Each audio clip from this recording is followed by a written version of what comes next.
I'm Dave D, and you're watching XP Team USA.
Good evening, everybody. It's Thursday and it's 8 p.m. and it's the big metal detecting show. Hope you are all well this evening. And as ever, our technical difficulties have kicked in and it doesn't seem to be streaming on Facebook as yet. The YouTube is well and fine and dandy. And I just can't find it on the Archaeology and Metal Detecting magazine. So sod's law, really, isn't it? We always have a little technical issue at the start. So hope you've all had a good week and you've been able to get out and about and take part in some of our favourite activity. And, we are working very, very hard. It's not showing. So I've got some work to do. I wonder what's going on there. It's telling me that... no, absolutely no idea. I haven't got a clue. Luke, if you can help me out in some capacity, it's not generated to the Archaeology and Metal Detecting magazine Facebook page at the moment. So we haven't got a feed on Facebook at this moment in time. If you could deal with that, that would be great. Anyway, moving on. Big night tonight. Obviously, we'll be introducing Catherine Lange and John Finnis from the Detector Hub Forum. Even bigger news. It is on Facebook. Jeff Miller, it is on Facebook. I cannot find it anywhere. I'm looking on my phone on the Facebook page. Can you tell me, Jeff Miller, on what are you watching it? Is it in the Big Metal Detecting Show group? Or because normally it streams via the Archaeology and Metal Detecting magazine. So very unusual for it to not show up. So I've not been able to share it to the normal locations as yet. Anyway. Next week, we are having a big evolution. The Big Metal Detecting Show is undergoing a few changes. In fact, there's a lot of changes going to be taking place. Most significantly, we're going to have a new design. You're going to be seeing some different graphics, some new videos. We're going to be bringing in a co-host. So as well as myself, there'll be somebody else with us every week. We're taking it in turns, so it'll be sort of over a 4-week period. There'll be 4 different co-hosts, and then back to the same again. So can't wait for that personally. Looking forward to it greatly. As well as that, we have. I think I'm fine in announcing it. We're going to be having a weekly competition, which will be run by and the prizes given by Diggers Dips, the prize draw website. Which I'm sure a lot of you would take place on. In fact, one this week of the Celtic Stags. Aaron Weedle, a Simplex user, won a Simplex. Fair play to him there. But as I say, we're going to be having Digging Dips. We're going to be having more videos. We're going to be having a massive range of guests. A lot of people coming back who's been on before. Sorry. We're going to have finds coming in different things. We're going to be introducing the news in a different manner. We're going to have a completely new look, and we hope everything's going to work smoothly. So next week on the show, we're going to have Diggers Dips introducing the prize draw, which instructions will occur in the Big Metal Detecting Show Facebook group this week. I'll tell you all about how to sort that out yourself and how it'll work. You know when you got lights on the screen and they're automatic lights, right? No, don't want you. Don't come back on with your automatic switch. Go away. My Money Disco. There you go. That's better. Yeah, so Diggers Dips, invaluable, much appreciated to them, and we can't wait to see what happens and who wins the weekly prizes there. As I say, there's going to be so much. We're going to have Digger Dawn on next week as a guest also. She's going to be talking about the new Apex. Following that, the following week, another big show. It's the first birthday of the big metal detecting TV and radio show. Our first show aired at September last year, and the launch last year was Digger Dawn, and it was the night before. Went down to the Rodney Cook, myself and Luke, and we aired at the Rodney Cook rally, where I made multiple technical issues.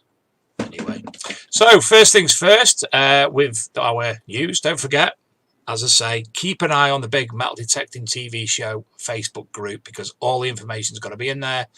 All the manner of which you can enter the competitions and such like are going to be in there, and we look forward to it greatly. So, Luke, first things first, can you share the screen? That will be delightful. I'm going to click share audio as well. So, as soon as we've done that, we have a brief video from the Celtic Stags advertising. That's the wrong one. Where's the right one? Let's just go this way instead. Advertising their rally, which is coming up shortly.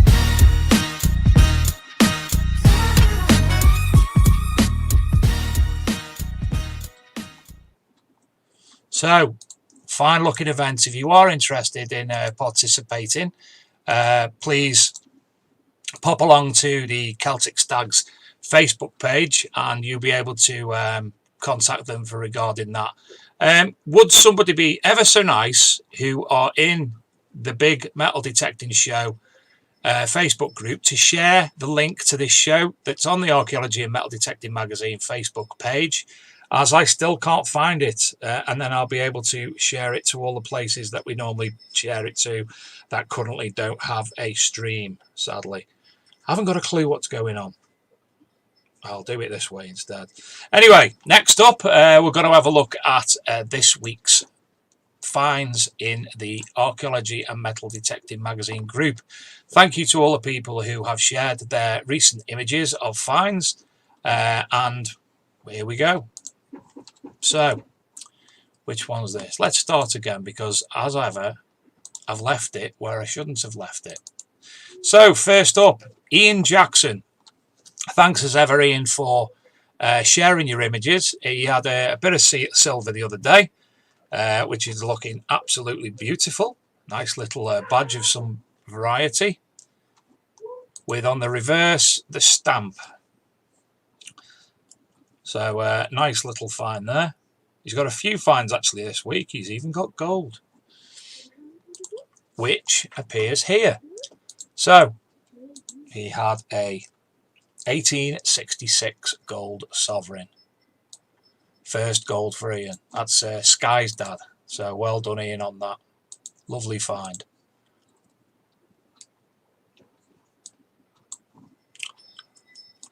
Next up, nice little buckle.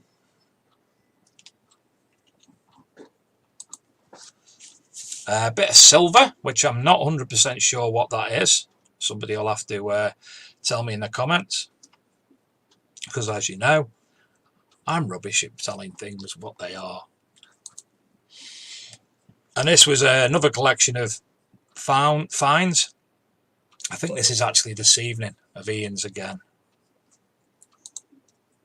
Now, this one is by James Maynard, and it is an Antrobate and Regina Verica silver unit 10 to 40 AD. Beautiful.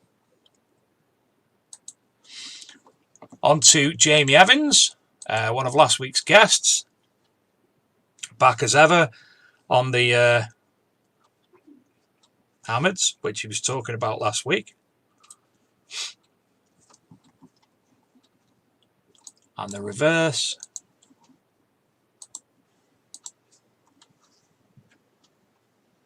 Well done on that find, beautiful. This is Jason Jones. Now, the image itself, he's put multiple images. If you want to go and see them in the big metal detecting magazine, Facebook, magazine, big metal detecting show group, let's get it right. You can go and have a look at them all individually on there. But fine selection. Beautiful hammers. I think a few Romans, thimble, token, spindle whorls. These lucky people.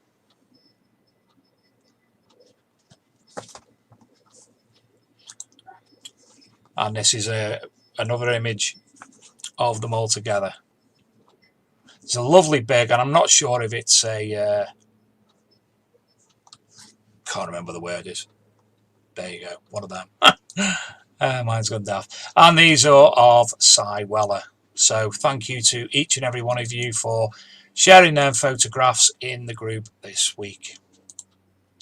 Going to continue sharing, and we're going to have a look at this week's. Now, I've only brought up 3 bits of news simply to get the show going. So, Luke, are we still in sharing mode? Tell you what, we'll start again. So, sharing again, open for, there we go, lovely. So, first up, Somerset, one of the best counties for finding treasure. Obviously, this all comes, there's quite a few come out lately of different regions which have had treasure discovery. In fact, as you can see there, the top 10 regions are Norfolk, Leicestershire, Suffolk, Lincolnshire, Hampshire, Wiltshire, Oxfordshire, North Yorkshire, East Riding of Yorkshire, and Somerset.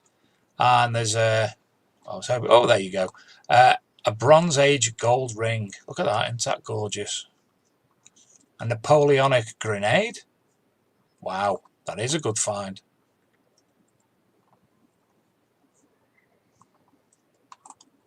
A Civil War cannonball. It's on my finds list, that. Next up, another one, Shropshire. Coroner declares historic discoveries found in Shropshire as treasure. That's a Roman... Oh, go away. Go away with you. What's happening? These bloody websites do my head in. Oh, where we are. A Roman gold amulet case discovered in Condover in Shropshire. Late medieval silver gilt finger ring. Some names on it. Can make Maria out and Gracia. So that's that one. And finally, one that we shared last night, presumed by Luke or Lee or Tombo. Once in a lifetime find, London's largest haul of Bronze Age treasure unearthed by a rookie. Look at that. Absolutely fantastic. Spears, axe heads, gorgeous. So we'll just scroll up so we can see who it's found by. Harry Platt found a 3,000-year-old axe, which led to the discovery of 453 artifacts on a site on the northern edge of Thames in Rainham. So there you go. Look at them. That's an absolute dream. I know the coins would be worth much more monetarily, but for me, I think that artifacts like that to find something of that would be phenomenal for me personally. Anyway, there's your news, and we'll crack on the show. So tonight's guest, we discussed it a few weeks ago. We've put an article out on the Archaeology and Metal Detecting Magazine Facebook, website, and tonight we would like to introduce you to John Finnis and Catherine Lange of the Detecting Hub. So goody, well, there she is. Hi. Oh, she's moved. What? The background's changed. Cheers. Oh, Luke's in as well. Hiya, Luke. Luke's here. Luke doesn't know he's here. That is Luke's face. That's Luke. Well, anyway. So good evening, Catherine and John. It's great to have you here tonight. Obviously, we're going to discuss a little bit about yourselves and the Detecting Hub, and also we've got some images to look at as well. So, do you know, John, looking at you, you look like somebody famous, and I can't put my finger on who it is. Oh, not you and all day for crying out loud. Tell me who it is. Nigel Havers. Nigel Havers, it is. I was trying to put my finger on it, and he's got it for me. Fantastic. Oh, great. This is going to go so well. I think we're going to be mates. I think you need to change whatever your screen name is on the Detecting Hub to Nigel Havers from now on. All right, we'll do. So it's great to have you on here tonight. Obviously, John, it's the first time we've spoken or met. Catherine and I have spoken numerous occasions now.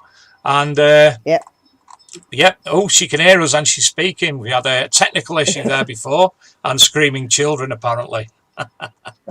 So without further ado, John, please could you introduce yourself to the viewers?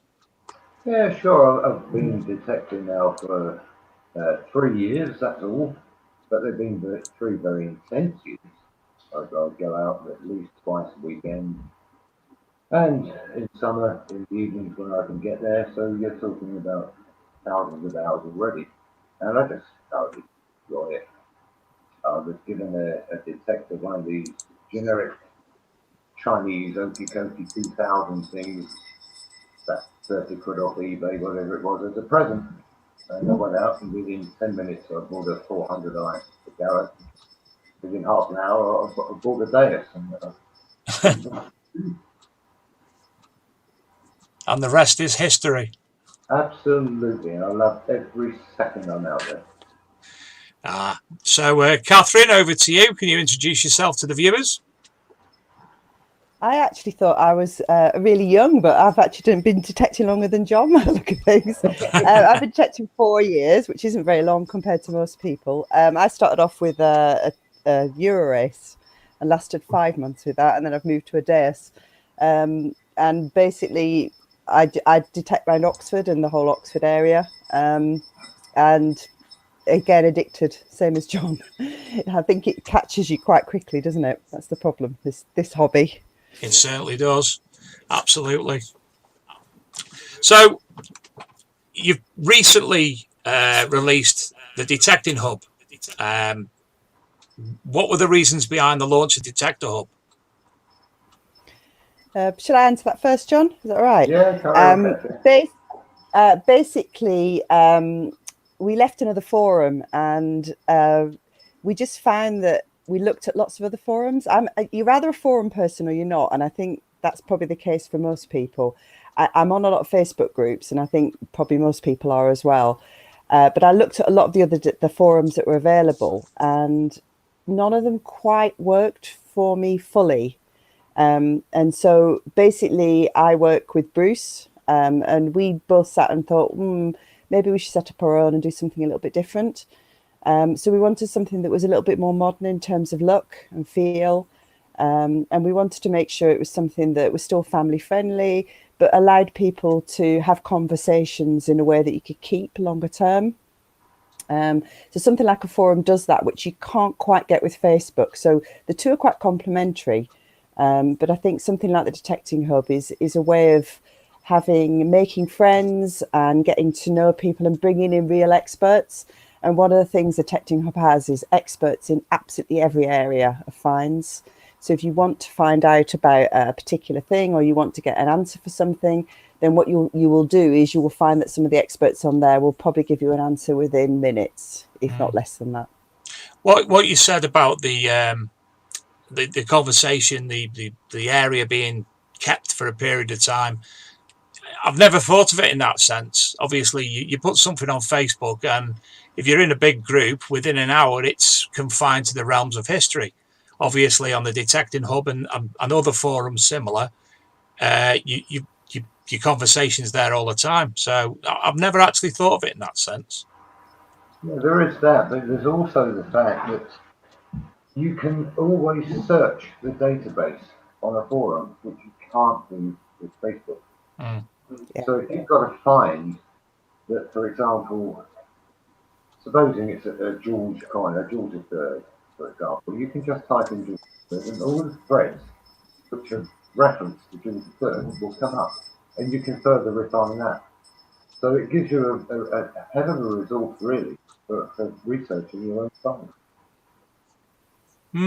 Makes perfect sense. It's, as I say, I've not thought of it in obviously a lot of sense. It's like I need people to talk me into things sometimes, and obviously I'm a member of the Detecting Hub, but I've not used the Detecting Hub as yet, apart from introducing myself.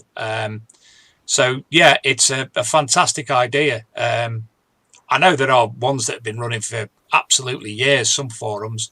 I'm a member of one of them, and I've never utilised it, I'll be honest. And obviously now I'm in a position where I'm that busy with other things that I generally don't. The Detector Network recently was launched, and that gives a different option again, like Facebook, but mainly for metal detectorists. So there's a lot of things popping up at the moment. There's a lot of things being released. There's a lot of things that have been running for a long time, and each and every one of them has their advantages. What else, Catherine? What other advantages do you think it has? You know what I find? You can look back on stuff. So I've often you think, oh my God, where did I find this? What did I find? What was the results of it? And actually having something that you can look back on and that you can look at. I think the searchability that John mentioned, you can find it again and again. But I think it also attracts different people. And if you look at the fact that Facebook is, I know it's not necessarily for you, really young people, but a lot of people who detect, probably about half are over 55. A lot of them don't like Facebook. So something like a forum attracts possibly a different audience at times, but you get a lot of the guys and girls that have been doing it for a very, very long time. So I think one of the other things is the fact that you get their experience, which they don't tend to share in the same way. And they like the conversations that go along with that. So you will find that something that on Facebook might last an hour, on something like the Detecting Hub will last for days and longer sometimes as well. So you'll actually have people coming back and going, I don't know what that is. And then you might find a week later, they'll go, actually, I found it. And they've spent a week researching it. And people really add the depth of information that you don't get elsewhere. And that's not just Facebook, that's everywhere else. So we've got some people who will, if you find a button, a heraldic button, they will tell you exactly who it is in the family, but they'll also then go to great lengths to tell you exactly everything there is to know about that family. And you just don't get that on other social media. Because I think, on as you say, on social media, people it's a bit bang there it is, bang there it is, and they get a multitude of different information. And some people are like, well, somebody's already said it, I don't need to. But obviously, in a forum, they can elaborate a lot more and be themselves a lot more because it is although the metal detecting community is a community and Facebook has multiple communities, the Detecting Hub, I take it, people know each other a little bit better. There's a certain and I'll say click in a nice way, a click in the sense that people know each other a little bit more than they do on Facebook, where it's just people sharing YouTube videos a lot of the time. Yeah. I must admit, I've found that I've actually gone and invited people onto a lot of my permissions. I had the same the other way around, that I've met through the forum. And I would say I've probably got 10, 15, maybe 20 people who have actually become really good friends from it. And you get to build, it's almost like a club, but it's a virtual club rather than it being a bricks and mortar one. And you find you meet people from different communities that you wouldn't necessarily meet any other way, even on digs. And I like going on digs, meeting different people, but you don't get to to sort of build up the friendship that you get to do on a forum. So I've got some really, really close friends now that I've made by being on a forum for 2 or 3 years. And I think you don't quite get that from other options that most people get to do these days, particularly as clubs are so hard to get into. For most people, joining a club is not something that's very easy to do because most of them are full. I can speak from experience there. In fact, I founded my own club on the back of that.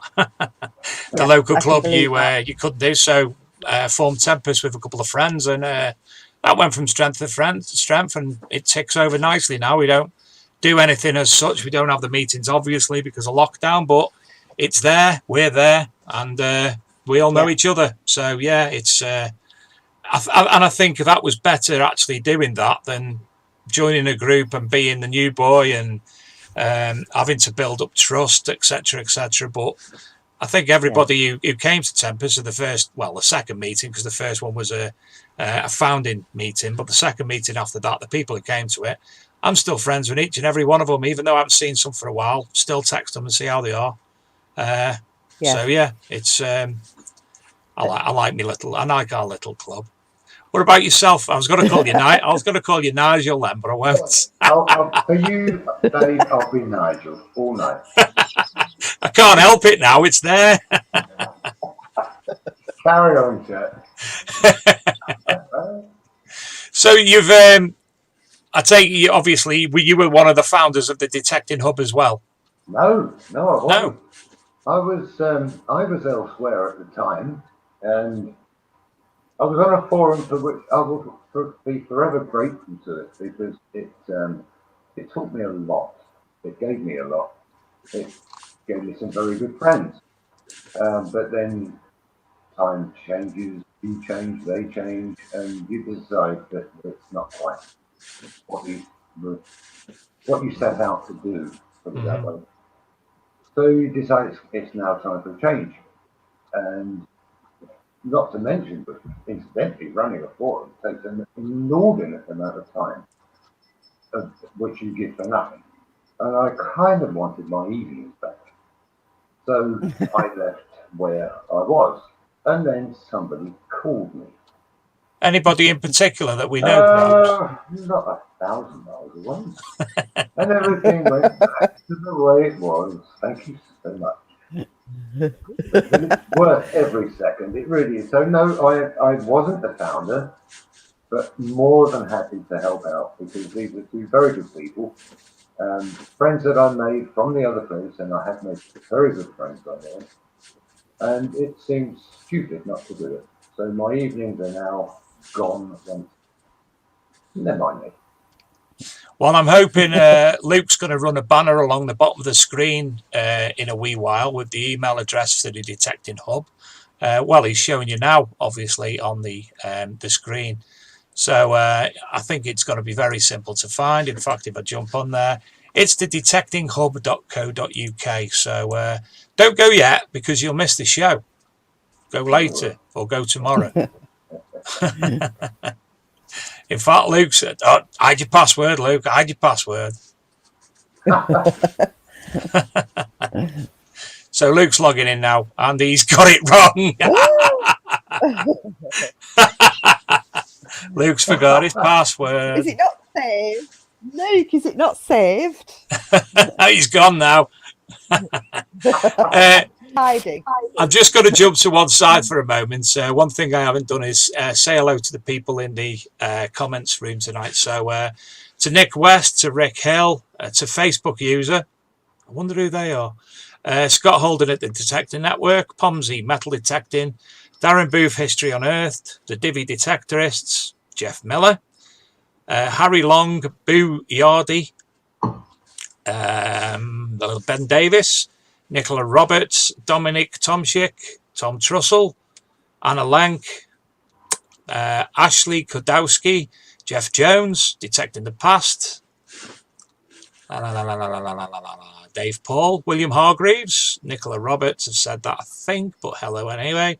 Zarps Metal Detecting in South Africa. Good evening, I'd like to learn more about Zarps. Cool name, cool word. Rick Hill, Darius Vass, Mike Morgan, Kieran Martin, and John Clayton, and James Newman. So hello to each and every one of you in the chat room tonight. As I mentioned earlier, for those who weren't listening, and Digging Deep Beeps, who's just popped in as well. We're going to have a number of changes as from next week. We're having a bit of a relaunch, lots of new things, new look, new segments, and new co-hosts. So 2 of them, I can actually tell you, are going to be Mr. Adrian Gaylor, who we're looking forward to greatly having Adrian, and Mr. Aaron Weedle, South Coast Detecting. So we're looking forward to our new co-hosts. There's going to be 2 more. Just got to have a chat with them and sort everything out. But yes, co-hosts. People who can talk about metal detecting and know about technology that I don't do very well. So anyway, what we're going to be doing shortly, Catherine and John, when Luke decides to, we're going to go on a break. So he's going to run some bits and bobs, adverts, and then we're going to come back and obviously find out a little bit more about the Detecting Hub, talk about maybe the sections that are within it at the moment, and then we're going to have a look. You both sent me some images. We're going to have a chat about your finds as well, a bit of show and tell.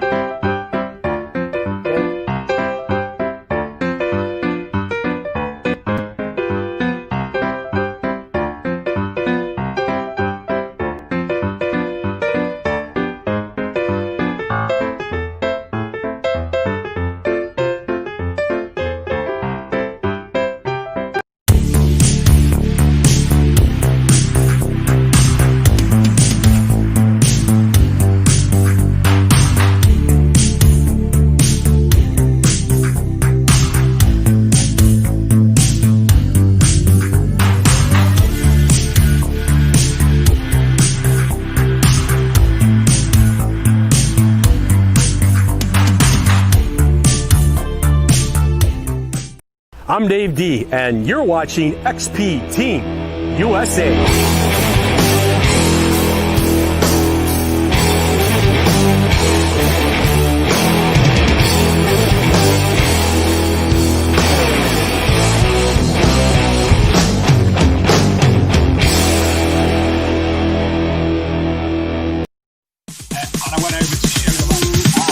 Sorry, it's DJ.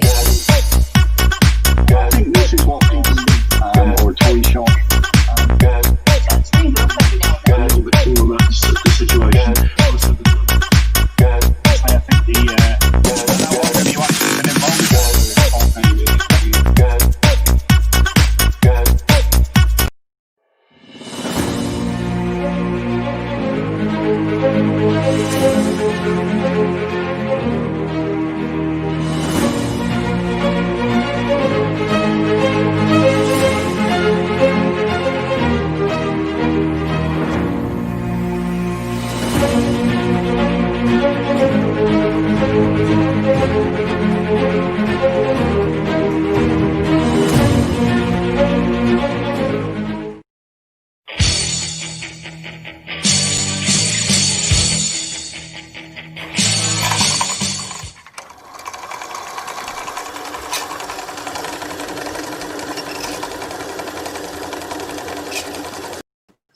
Welcome back, everybody.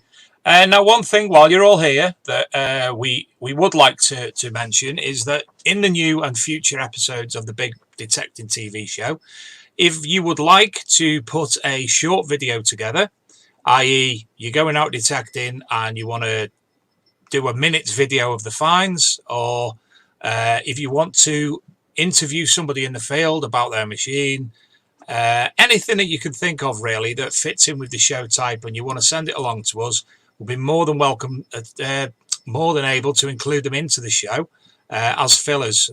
So please feel free to do that. It'd be great to see some of the people's videos. We have already agreed with several people that they're going to be doing some for us, some interviews in the field, or some YouTubers are going to be doing smaller episodes, like a minute long, which will lead to you to obviously go and watch their main YouTube video. So if you'd like to do that, we'd be more than happy to include them in the show. As I say, lots more to come.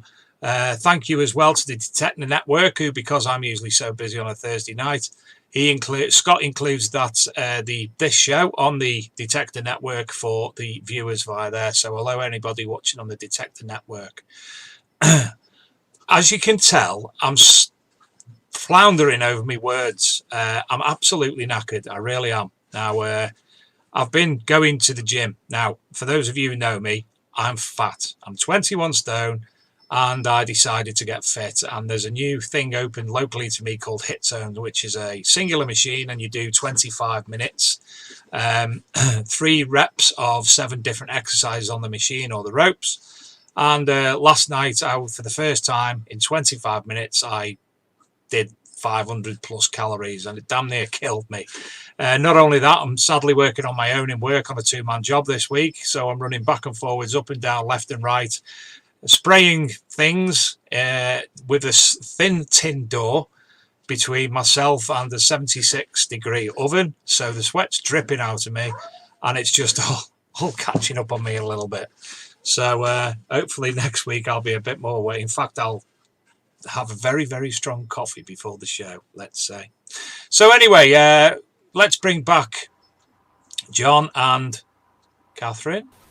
There she is. There she is. She's looking all bored. And she's got reverb. You too close to your speaker there.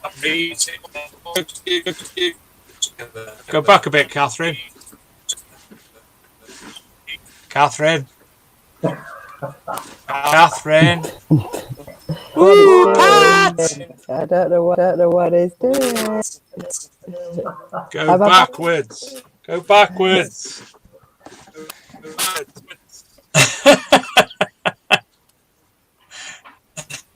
Catherine's gone. Are you there, Catherine? Can you hear me now? I am, but I'm not sure what's going on. Nor are we. The reverb stopped a little bit. Anyway, I'll concentrate with you, John. We're going to go and do a bit of sharing and we're going to have a look at your images that you sent over. So, Mr. Higgins, if you could share the screen again.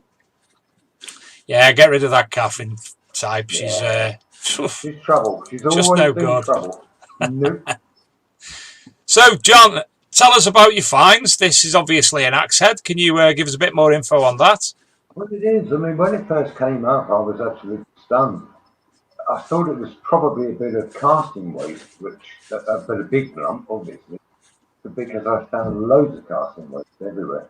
But that one had a shape to it, and I gave it to the FLO, not really that hopefully, and yes, he confirmed it was a miscast Bronze Age axe head.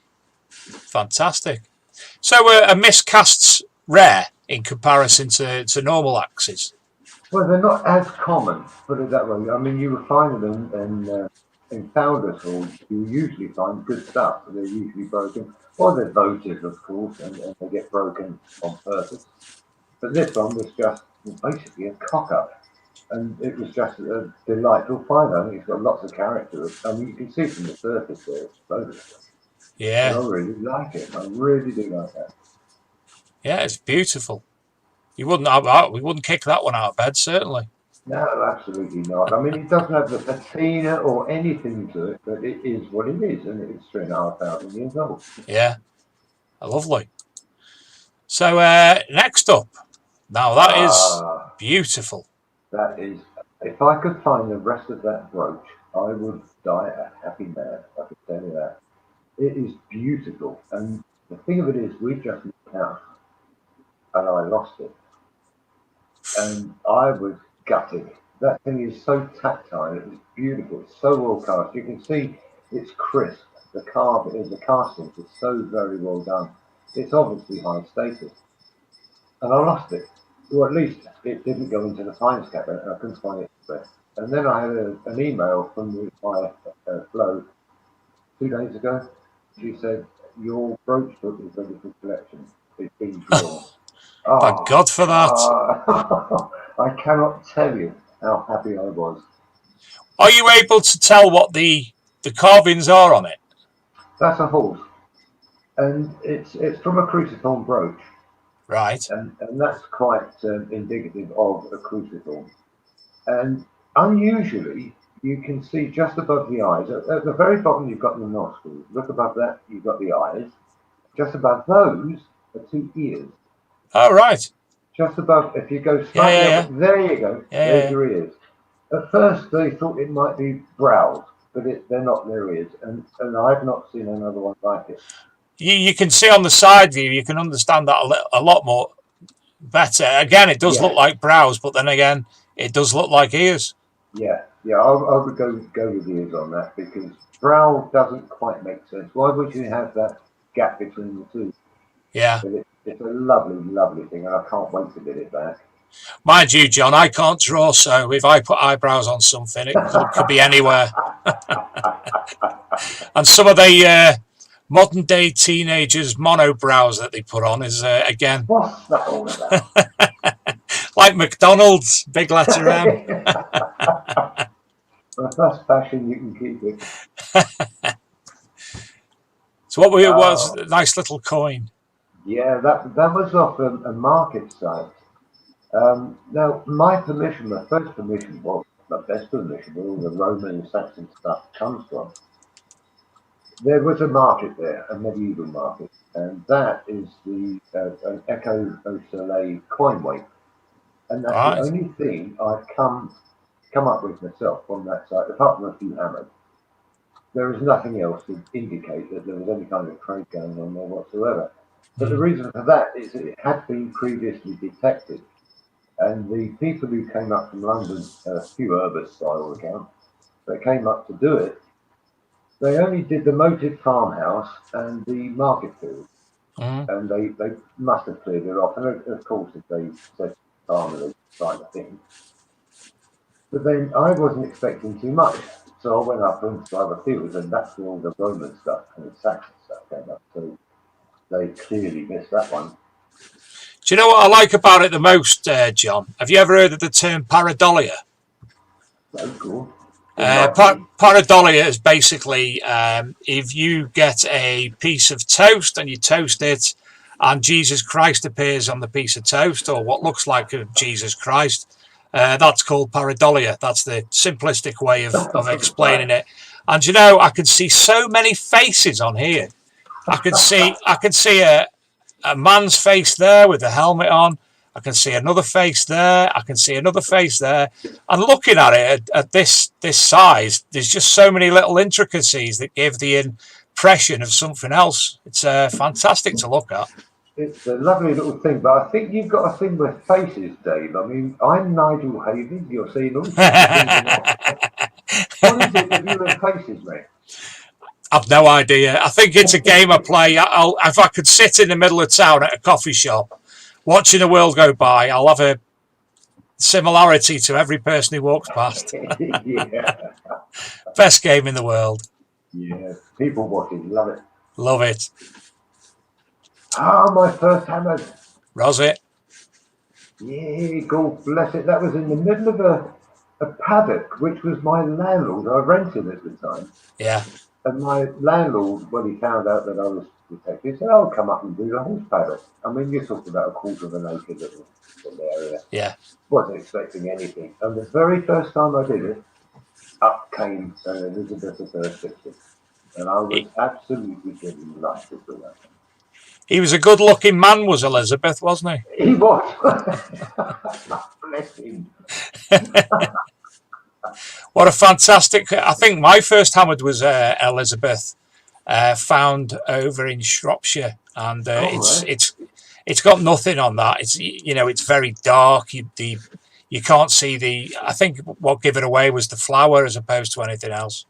Yeah, the rose behind the head. Yeah, very, very warm though. But so that's they lovely. Usually are. They usually are. Elizabeth, for some reason, they're always very heavily worn. So if you've got a nice portrait, you've got a nice portrait. I think Elizabeth herself was very heavily worn by the look of her as well. I think she might have gone around the block a few times. Oh, I like that. Tile? Oh, excuse me. That is a Roman flue tile. Now, it's not much to look at. But bear in mind, I've been over this site for months and months, in fact 2 years, and I haven't found any form of pottery. I've found all sorts of artifacts, but nothing to actually cement the fact that there could well have been a settlement there, or at least a building. Nothing made sense. Couldn't find any pottery. And in 1 year, I think he might have ploughed a little bit deeper. And a lot of pottery came up, and that came up. A blue card that tell me that there had been some form of significant building there at some stage. Oh, definitely. And you know, it's obviously something that for ourselves as metal detectors to find something archaeological like that, which points to A, a time period, and B, potential habitation, it makes the site a whole lot more interesting. Exactly. It gives you context. It gives you an idea of what was there. And the fact is, of course, that if somewhere was occupied once, in one time period, the odds are it was occupied by many time periods. And that has proven to be the case. I found everything from Bronze Age right the way through to yesterday. Well, I think that's lovely. Excuse me. Oh, this is a nice little thing as well. Oh, yeah. Little eyes only. Well, as indeed the pottery was. Yeah. Glass bead. Yeah, lovely little glass bead. And that's what I love about eyes only finds. I mean, we walk about with our eyes down to the ground, and it's very often that we miss things. Yeah.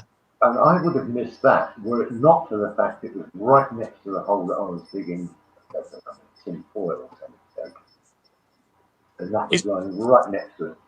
Is it a green colour? I'm colourblind. Bluey green. Yeah, bluey green. It's like it's one of the things that the Detectorists, the TV series, got so well. Mackenzie Crook walking along metal detecting, but when he was at work, if it was sweeping, if it was robe sweeping, if it was hoovering, he was always eyes to the ground. And I found that in a lot of, if I'm walking along through a field for no apparent reason, i.e. going for a walk, up the Bosley Cloud by us or along the lines, I'm exactly the same as Mackenzie Cluck. Mackenzie Cluck? He must be the chicken version.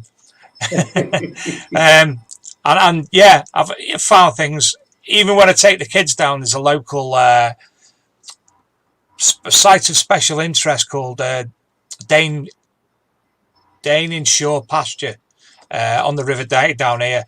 And the little lad loves going down, A, for a paddle, B, for a walk, but C, mudlarking. The amount of pottery we've got off the back garden is phenomenal. Nothing of age, but he absolutely loves it. Oh, it's great just to find anything, really. It is. Something different. Oh, there he is, the fat boy. Me? I do beg your pardon. I've not been coined yet. That was the first Roman silver I ever found on the same field as everything else. Nero. And that was such a delight to find something that old. 69 AD. Yeah. I mean, you can say all your different favourite Roman emperors, and I think Nero would be right up there. And to find something of ilk from one of those top level one in our that we know historically, obviously there's copious amounts of different coins for different leaders, but Emperor Nero, obviously, big name. In fact, I'm going to have to go away and see if there's a Roman emperor top trumps now for the little lad and learn about the emperors that way. Yeah, that'd be the way to go. I mean, I don't know about you, but before I came into detecting, I didn't know anything about the Roman emperors other than those that I'd seen on the films or read about in books. And all these later emperors, I mean, there were about 250 odd emperors. Yeah. In the Roman Empire. I think, how the hell did that happen? And I didn't hear about them. It's because they weren't big characters, they weren't big names like the earlies, like Nero, which is why that's such a lovely find. So how did you get into metal detecting? What was the reason behind that? Got all the present by the Mentab. And Oh, of course, you did say earlier the Yeah. Chinese machine. that's the fella, the one that had massive discrimination. It just buzzes at everything. But it didn't matter. It really didn't matter. I was hooked within 2 seconds. And that's it. Fantastic. Only way to go. What have we got here? Oh, a little beauty. That is a Roman, that's a Saxon pinhead. Ah, with you. And what you can see in there, the glittery bits, is gold. Fantastic. So this thing was gilded at some stage. Mm. And when I first picked it up, I thought it was something like an air rifle pellet or something. Yeah. Didn't show at all. Cleaned So it up. it's only probably the size of a penny in side to side.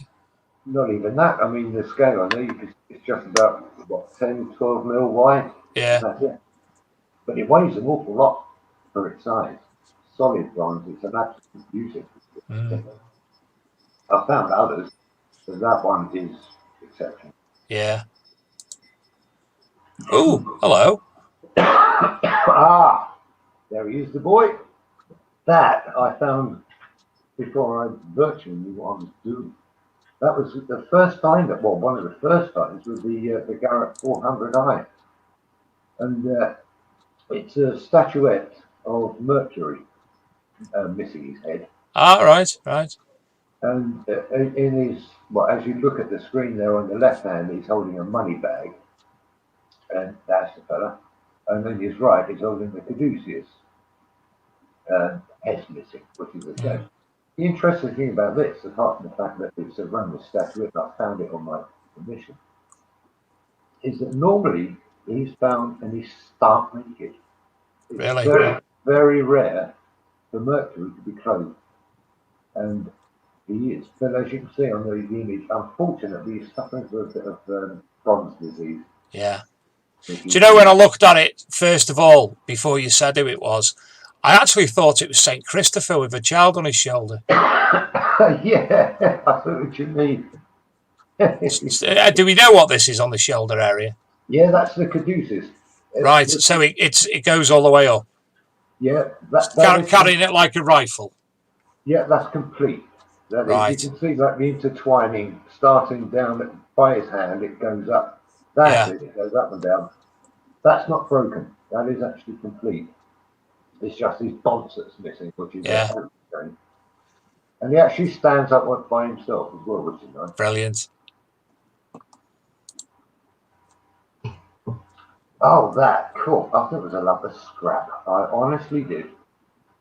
And I looked at it. I thought, oh, maybe not. Who knows? Cleaned it up properly, and it's a Saxon stirrup mount. Or they say it's Anglo-Scandinavian, which means it could be Viking. And that basically goes at the bottom of the stirrup. And I'd have actually said it's a dog. Well, I didn't know. I didn't know what it was, to be honest with you. I looked at it, but apparently that's zoomorphic. Yeah. Some kind of dragon creature, but with a crest. But I'm damned if I could see it. No, personally not. It's a zoomorphic dog. With a live bird on his ear there. That's it. Yeah. There you see his faces again, huh? I'm good at it. Clearly. Now that's what I couldn't make out before. Yeah, now that little fella is a lovely little Roman zoomorphic brooch. At the top there you've got a head. Yeah. And I think this centre panel was originally enamelled. Yeah. But sadly, that's all gone. But I find quite a few of the fibula, normally the dolphin type, always broken, rarely, if ever, complete. But that was something different. And a lovely little thing to turn up. That looks like another head at the bottom, like a serpent's head as well. That's what I thought. I wondered if it was actually designed to go either way up. Yeah. But it's not. It's actually just a little rounded terminal on the base. But a lovely thing. Absolutely lovely. So I think that is it of your finds anyway. Some fantastic bits in there. Now have we got Catherine back? Are we there, Catherine? Catherine's gone home for the night. She had too much wine. I've got an evening off from Cat. Excellent. What should we do? Let me have a look in the chat room while we're waiting to see if she pops up again. Let's see. Tech the Network, having a chat with a few people. Steve Petkin. Good evening, Scotty B's there. One moment. Yes, Lou.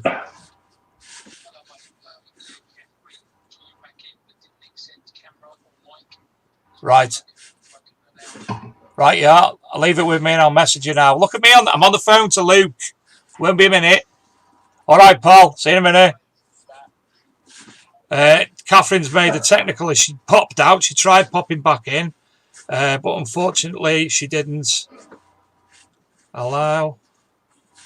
Make sure you allow the mic and camera.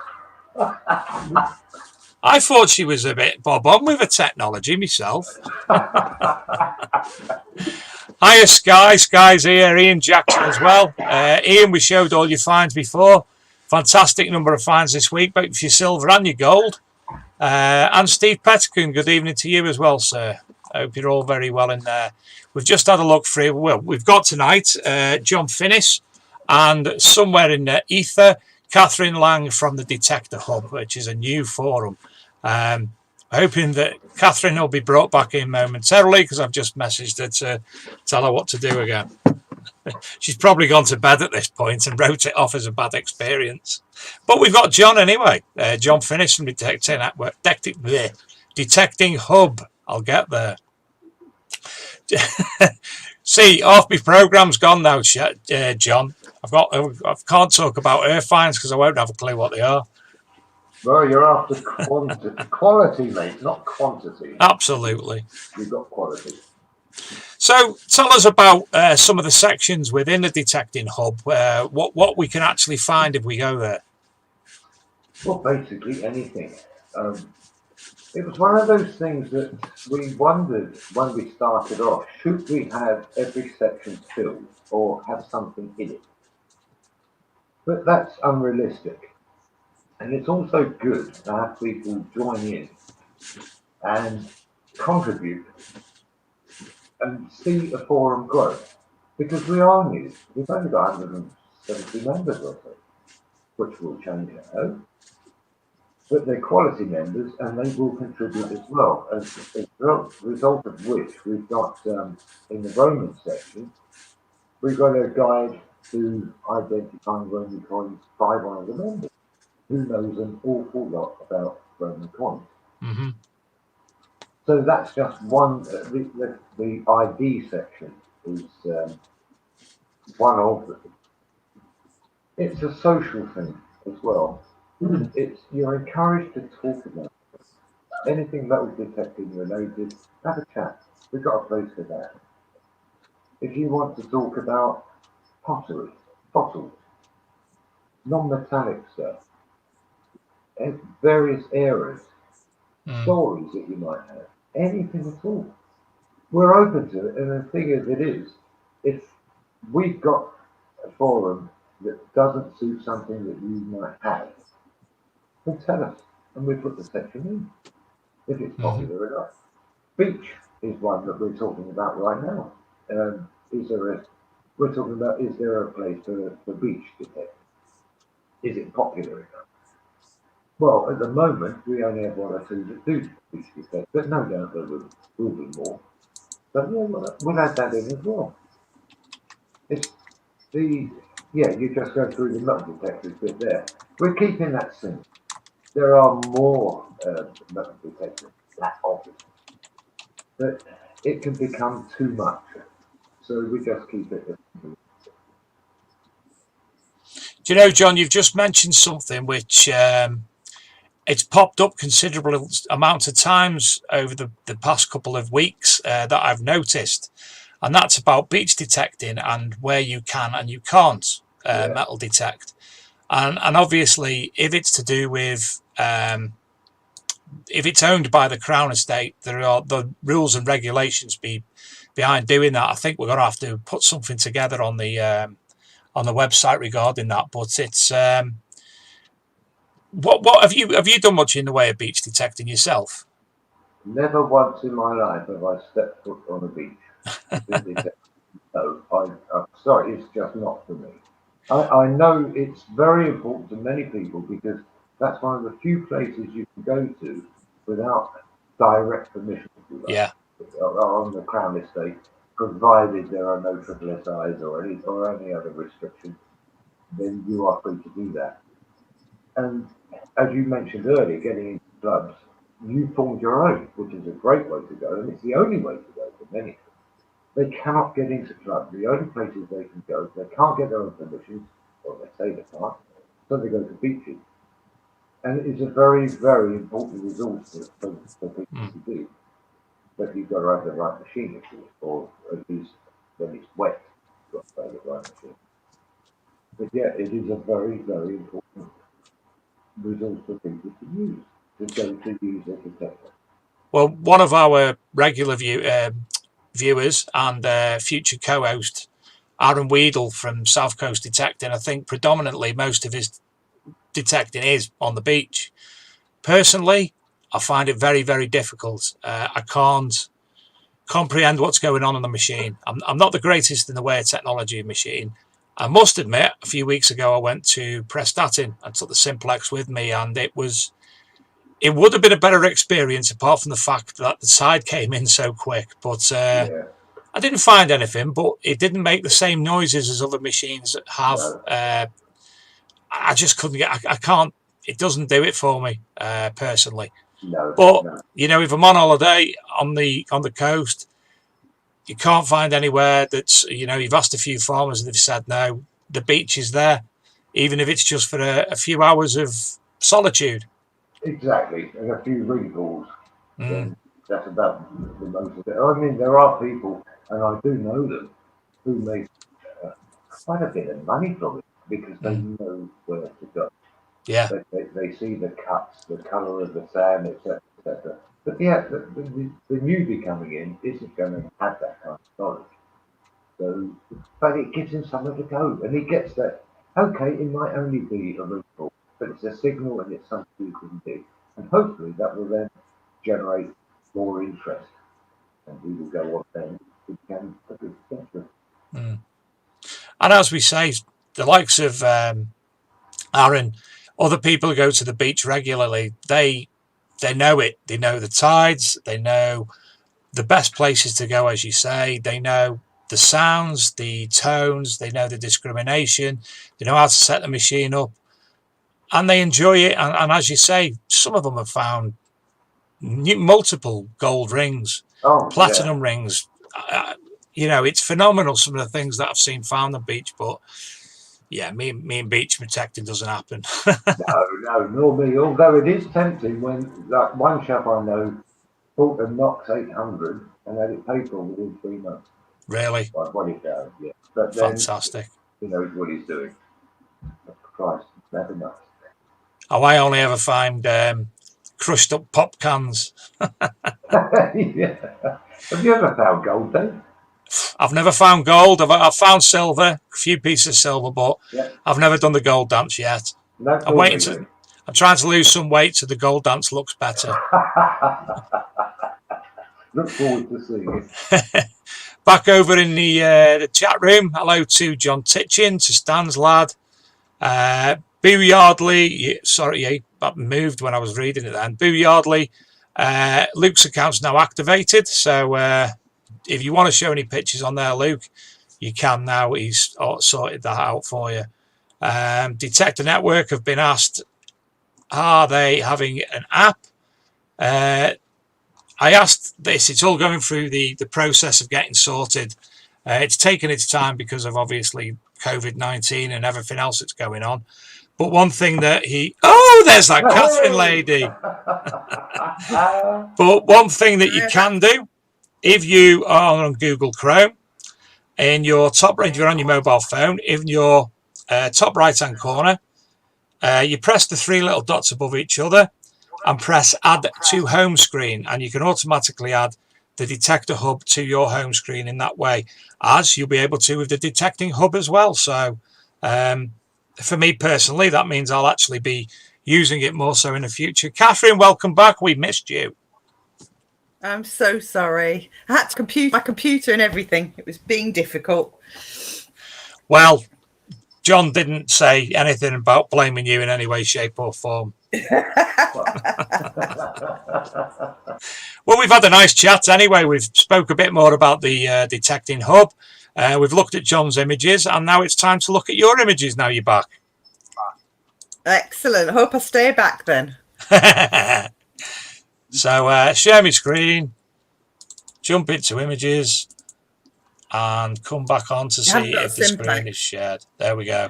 So the screen is shared. So here we go. Ooh, some nice pottery. Have you gone again? I have no idea. I hope not. Can you see the pottery? I can. So tell us about the pottery. So okay, so I be quite lucky actually. One of my permissions is quite near a really rich medieval pottery area, and I find lots and lots of pottery. I mean, literally, there is one field that I go on, and when it's ploughed, you actually find that all you can see is pottery, and it's not just modern pottery. It's all of it is 12th, 13th, 14th century. And some of them, if you look at the stuff in the bottom right-hand corner, I found massive pieces of that. And it looks like actually really modern, sort of, 20th century stuff. Mm-hmm. And if you didn't know how old it was, you'd have absolutely no idea that it's actually as old as it is. And some of the pieces are massive. And I've got one field where it's quite old pasture. And if you dig any depth at all in there, you actually find massive pieces, and you could almost get to the point where you could build a plate out of it. I haven't quite managed that yet, but it's quite distracting. And I've become to love it. And actually, that's one of the things Facebooking for which probably much more than maybe a forum is that you get experts. And so a lot of this pottery, I've actually had a guy who came down from Wales.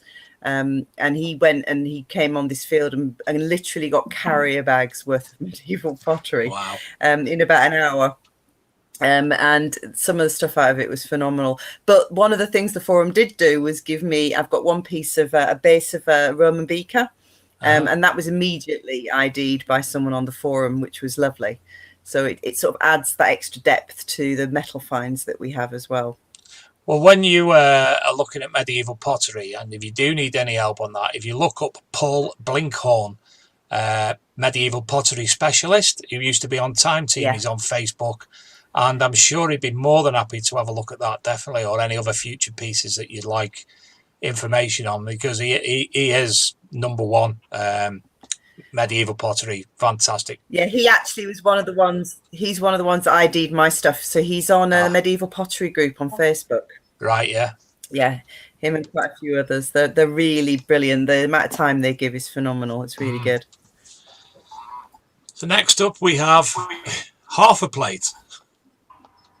Yeah, you see, that's one that I actually find that alongside two rose farthings and a sort of 16th century jeton, which is why I ended up digging it up. And I'm so annoyed that I didn't dig further around that, because I think I would have got the rest of that plate, but I would have thought that was really modern. But again, I think that's actually 14th century, early 14th century. So, but you wouldn't think it by at it. It actually looks quite modern. It does.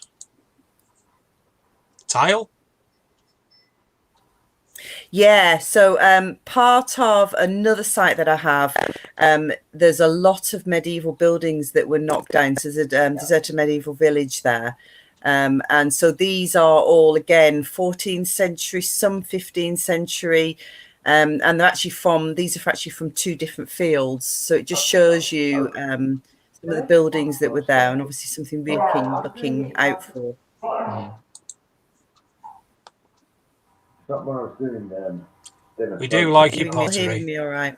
I'm hearing you fine, yeah. Hours, no problem. I'm Good, loving it. good. Patches up. I don't know. And I have to say, handles. Oh my God, I could literally get bucketfuls of handles. Some of them are massive, absolutely ginormous, all slashed ones. You know, you can just have a field day with it. I could become a pottery expert instead of metals. Field day. See, equipped then. Do you know, Precisely. I'm going to have to come down. I could come down and I could spend the day, leave my metal detector in the car and just do this all day. Absolutely lovely. Yeah. You have to come to one of my fields next time they plough it, and you will just literally sit in awe at how much stuff comes up and how big the pieces are, because this field gets ploughed every year, and I'm just amazed at how a lot of the pottery survives, to be quite honest. I really am. Some stunning pieces. That's not pottery. No, that's on a field actually where some of the pottery is. So this field's actually a really interesting one. It's on a permission share with 3 other people, and some of them have been detecting it 20 odd years. And this one field, for some reason, they've never done. And I started off on it and found hardly anything. And it just shows you, and we're always saying this to people who start in the hobby, about how you should never give up on a field straight away. And this was one field that gave nothing at the beginning, and I went 3 or 4 times on it and found basically nothing. And then suddenly the weather changed, and out of nowhere stuff was coming up, and it's big pieces. I don't know how I could possibly have missed them before. So obviously this is a James shilling, I think it is, if I remember correctly.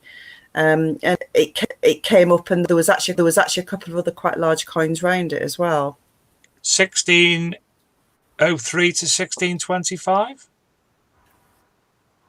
Yeah, something like that. Yeah. Do you know, I'm just doing that. John Titchin gave me one of these cards, a detectable, and it's a sort of comedy type images with all the dates and everything on. So as soon as that come up, then I thought I'm gonna refer to the card and see. And I got James. Well, I had Henry the first, but that's like 600 years too early. Lovely coin. Is that the obverse or something else? Right. So this really is, I'd never heard of these before. It's a sterling imitation. Right. So it's actually, oh God, I'm gonna have to look up who it is now. It's a French guy. No, it's not. He's from Belgium, I think. See, I need to go on the forum now to look, and then I'm going to lose my signal again. But don't go. I better not. I'll let John do that. I bet it's sterling imitation, something I'd never heard of, and it's really weird. I picked up that coin, and it's in an area where there's quite a lot of silver coins anyway. I instantly knew there was something weird about it. There's no crown. It's got like almost a coronet thing on the top. And it feels different. The silver content's a lot lower than a normal British coin, or an English coin, should I say. And it's really weird how you suddenly start to find out then about how the coinage from different countries ends up on a field. And actually that field has come up with even modern coins that are weird, like one from Senegal from the 70s. Really? I mean, how many people went to the Senegal in the 70s? Hardly anybody. But there's quite a lot of coins in that field and other things which seem to have come from different places. It's mad, isn't it? If you're able to write a history of a location, to actually write that history of that location, given the amount of peculiarness, like your Senegalese coin, for example, wouldn't probably make much sense. Yeah. It wouldn't, to be quite honest. I mean, someone's just randomly dropped one coin from Senegal. I just don't know how. And that coin, it's really weird, that field. You get, I found a hoard of medieval annular buckles. It's quite plainish ones. But I found 3 with the pins pretty much together. And then I found a couple of others within 5-10 feet that were just the ring parts without the pins. Yeah. I mean, how many people find hoards of medieval annular buckles? But that field it seems to have, it became the buckle field at one point. I was literally walking away every time I went on for a couple of hours with probably 6, 7, 8 buckles from different periods of time, from medieval through to about 17th century. It's quite weird. I haven't found any since after I moaned about it, about there being too many buckles. The field's gone, stuff you. You're not getting any more now. So you found a load of balls instead. Yeah, a load of balls. I have to say, my first ever detecting find of any note was actually a whole crotal bell. And some people go for 20 years and never find one. And I found one, and then in the following week or two, I think I found about 4 more. So of those 2 there, one of them is actually one of the first ones I found, and then the one on the right is a tinned one, and that's quite an early one. That's a 16th, maybe 17th century one, and it's tinned, so it's got silvering to it, which is very unusual. And they're just beautiful because the ring on them is just incredible. I can't see anybody who finds a whole crotal bell that rings that doesn't smile. They're just wonderful things, and the landowners love them. So my landowner for that, who's quite a wealthy gentleman, I handed that into them, and his secretary was just going, no, please don't give him that. And I went, why should they be tinkling it all day? and you find the same with a lot of other farmers. They actually hang them up in their I've got a couple of farmers who've hung them up in their tractors when I've handed them over. Well, as you say, people have been detecting for 20 years. I'm nearly that, and I still haven't found one. Have you not? No. Do you know what? This year I haven't found. I've only found that tinned one this year. The rest of the coins I found this year, the crotal bells, have all been in parts, but they are my dream ones. So I found one. You get ones with like almost an angel face on them, and they're always medieval ones. And I found part of one of those, and I found part of a really big one with the initials on, which again I've never found a whole one of. So this year it just keeps tempting me with parts of the most beautiful crotal bells, but sadly not many whole ones, which is a shame. So who do we have here? William. It's William III sixpence. It's a love token one, but unusually it's actually it's not been worn away. So actually this one, I don't think I sent you the other side. Both sides of this are absolutely beautiful. But it's a sixpence. It's a love token. So it's actually been bent as a love token. Do you know this little card I've got with them all on? I didn't get William III then. I went for George II. And William III, the reason I didn't get it is for some reason on this card, William III's upside down. It's the only one that's upside down. There must be something behind that. Yeah, he wasn't very popular. This actually was on the same field as that. So again, this is 17th century, and it's actually the handle of a dish. Oh God, what are they called? Someone have to help me out here. It's the round dishes like the ones they have in Scotland that they drink whiskey out of. Quake. Oh God. Quake. What was that? What was that, John? Quake. A quake? Yeah, sort of. Yeah. Yes, basically it's one of those. Yeah. See, your wife's Scottish, isn't she, John? That's right. She should know. And it's got the initials EA on it. I haven't worked out who the initials are for yet. It was from the same field as that William III. And you'll see in a minute, I'm assuming have you got both sides of that lead one with the pictures on? If you do that one next. This one. That one? Yeah, that's the next one. That one, yeah. So that was actually found about 20 feet. This next one, which we think is a head of a pipe tamper. It's a lead one, right? And it was found probably about 20 feet away from that handle. And this is we think the marriage is commemorative of Charles II and Catherine of.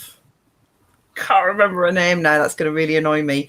Why don't you, when you're doing that, Catherine? When you do that, just go Catherine of and then people will think you said it, and you'll get away with it. Then. Is it Brabrantia? Is it Catherine of Brabrantia? I think that's what it is. Catherine of and it says on it. So if you look at the right-hand side one with the Queen on it, they're sort of done as cartoons. It says God love or something. So you can sort of see some of the words, but it's actually got the date on as well. I think it's 1659 or 1649 or something. It's actually got the date on it somewhere. And that one's really beautiful. And Paz wouldn't record it, which I was so shocked about. And why was that? Yeah, I don't know. They said it wasn't old enough. And I'm looking at them even going, though it's got a date on it's the most incredible. Yeah. Right. Okay. Well done, Paz. So it's definitely their marriage, commemorating their marriage.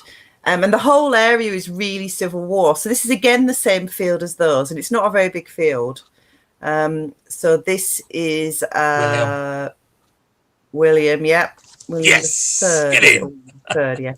Or fourth. Third or fourth, can't remember now. Let's go for and third. it's a shilling. Is it a third? Is it Yeah, shilling or crown? there is no. Oh, yeah, there is. Fourth was 1830 to 1837. Yes, it won't be. So it'll be William the Third as well. And that one is actually a forgery, and it's a really good forgery. And you can tell more from the other side of it. So you can start to see it there on the right-hand side. It's actually got a really thick layer of silver that's sort of almost been wrapped around it. Yeah. And I found that on a day when it was absolutely pouring it down, and I got it out and it looked a little bit coppery, and I thought it was just a blank copper, although it's a big one. But in reality, it's that one was recorded, which is weird. But yeah, that's actually a forgery one. Oh, that's Quite nice. I know, that's my last decent find this year. So before lockdown, I think I was finding really nice silver on at least one bit on every single time I went out for a couple of hours. And since lockdown, I found nothing but that one coin. But it's a lovely Henry VII groat, and it's stunning on both sides. And that's the only thing in that field. I have found literally nothing else except tinfoil and cow poo. And that's about it. But the field has nothing else in it. Yeah, it's the obverse, yeah. It's been a little bit clipped, tiny bit clipped on the bottom, but apart from that, it's absolutely beautiful. And it came out, it's not been cleaned at all. It came out looking really lovely. Wow. Wish I found more of them. And then these are some of my favourites. So these, because obviously 17th century tokens, farthings, I just love because they're local. And you can find out so much about your local area. So I live near Oxford, so that's an Oxford one. And actually, I think it was that one that's a find of note on the Portable Antiquities scheme. I think it's the first one they'd found. I think it's that one. But I just love them. I just think Thomas Coombs. Yeah, Thomas Coombs. Vineyard. He was a vineyard. He did wine, basically. That's why you like him, then, isn't it? I think I need another glass of wine, maybe. Make me speak better. Yeah, obviously owned a pub. And what's this one? And again, this is from another different deserted medieval village. And this is a really weird place. So again, it's been detected by 3 people and has been detected for probably 25 years. And now and again, it throws up some nice stuff, just once in a blue moon. It's quite annoying place. But that particular coin, obviously Henry VIII, I think it's second bust, first or second bust. And again, it was beautiful condition, and I'd found nothing that day whatsoever, as is quite normal on that field. And then suddenly, as I was leaving, I found that coin. And the farmer on there loves ploughing. I actually think it's his life's work to plough. And so he ploughs the fields every year quite deeply. And how a coin like that managed to survive completely unscathed, I'm amazed by, to be quite honest, because it came out absolutely beautiful and it's not got a single mark on it. Lovely buckle. Yeah, that's another similar thing. So again, I mean, isn't it funny with buckles? You can find millions of them, and then suddenly I think there's another one probably coming up after this. That one is 17th century, if I remember correctly. And it was just a lovely condition one, a really nice condition. But my favourite one is probably the next one you have, which is a 15th century. Yeah. And again, that came from the field with all the pottery. And I actually, before they harvested the field, it was in a field I'd never detected. And there was so much pottery you could even see when you walk along the path. So as I was walking to the field next to it, I thought I'm just going to switch my detector on and hope no one notices. Because obviously I'd get into trouble if they haven't harvested it. And it happened to be on the footpath, a public footpath that runs through the centre of that field, just on the edge of it. And it's probably still the best metallic find I've ever found on there. Yeah. Although I've had a few pennies. But it's the fact the pin still survived. And it's just I just love the attention to detail. It's got like little marks on both of what I call the ears, but for it to have been in the ground for what, probably 500-600 years and survived with the pin and everything, being regularly ploughed is again amazing. Oh, that is nice. Yeah, my first ever gold. Really weird. Someone laughed at me and went, "Oh yeah, you just won't get anything standard like the normal guineas or anything." I found this on a dig, and it was the first time on a dig I'd actually taken the trouble to go and do some research before I got there. And it's only about 20 miles from where I live. And I found that there was a really old footpath that ran alongside one of the fields. So everyone else had gone off to other areas, and I thought, right. And I went down this footpath instead, and that popped out. And when it came out, you look at it and go, please don't be a button. Please don't be a button, because it's tiny like button size. And I actually had someone with me who was a friend of mine and went, please, can you pick that up first? Don't tell me it's a button. And he went, it's not a button, and dropped it in my hand. And and you could feel the weight of gold. It's just, you can tell instantly that is not anything but gold. And it's actually an 18th century pagoda. And it's a Tipu Sultan one. So it comes from a time when the East India Company was fighting a lot of the Indian sultans. And that was at the time when the Oxford Regiment was fighting East India Company in India. So the high likelihood is that actually came back with one of those foot soldiers. Money. It's a beautiful coin. What's on the other side? We haven't got the other picture of the other side. So what's on the other side? Oh, sorry, no, I didn't send you them all. The other side's just actually got the minter. It's got all the marks of who actually minted it, and the date, so you can work out the full date. And it's done in their calendar, not our calendar. So I think it's 1791, something like that. It's nice on the other side as well.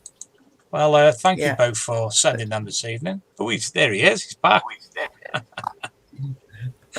So did he disappear as well? No. He's just been sat off drinking gin or something by the looks of it. Nick West has asked, can he ask Nigel Haver's autograph?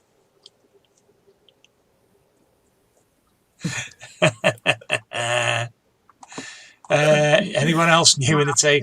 Good evening, Phil Hardy. Good evening, Adam Staples. They're new into the room this evening.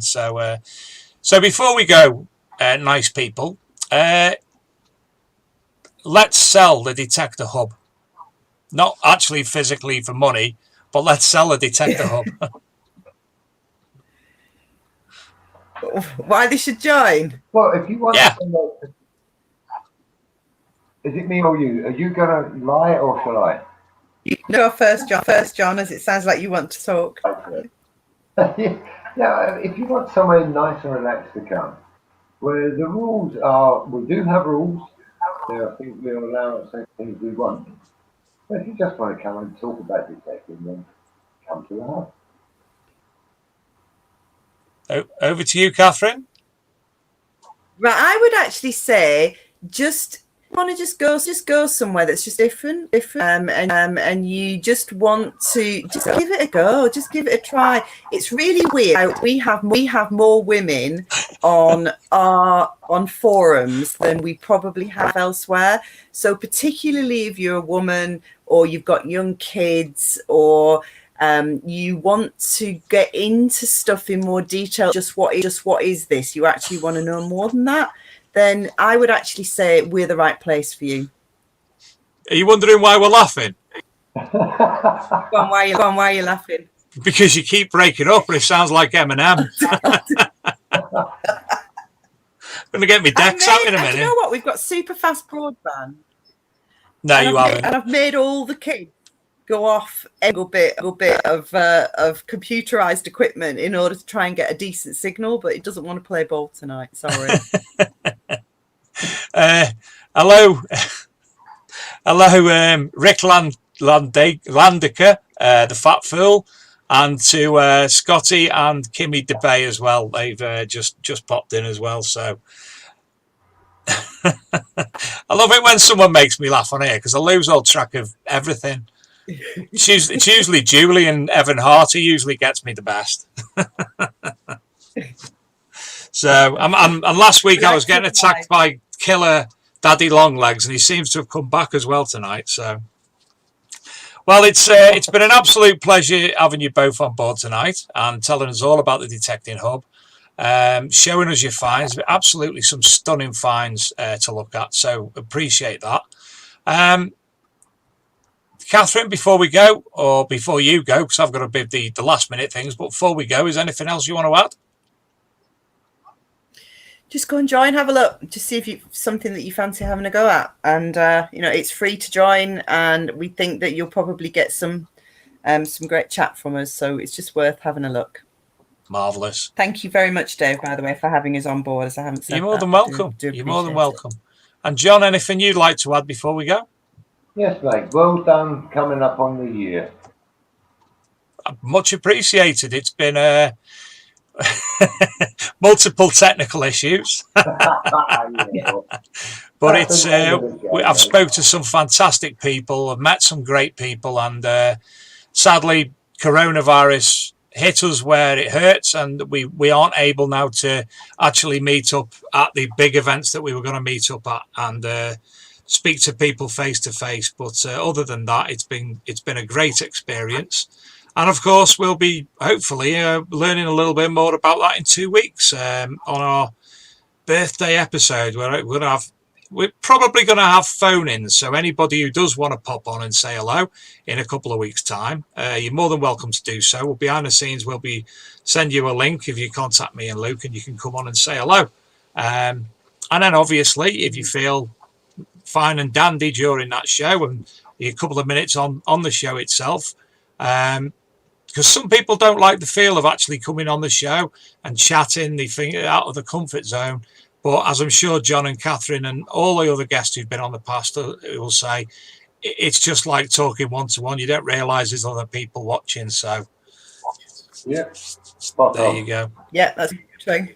Fantastic. As long as your computer works. As long as you can, yeah.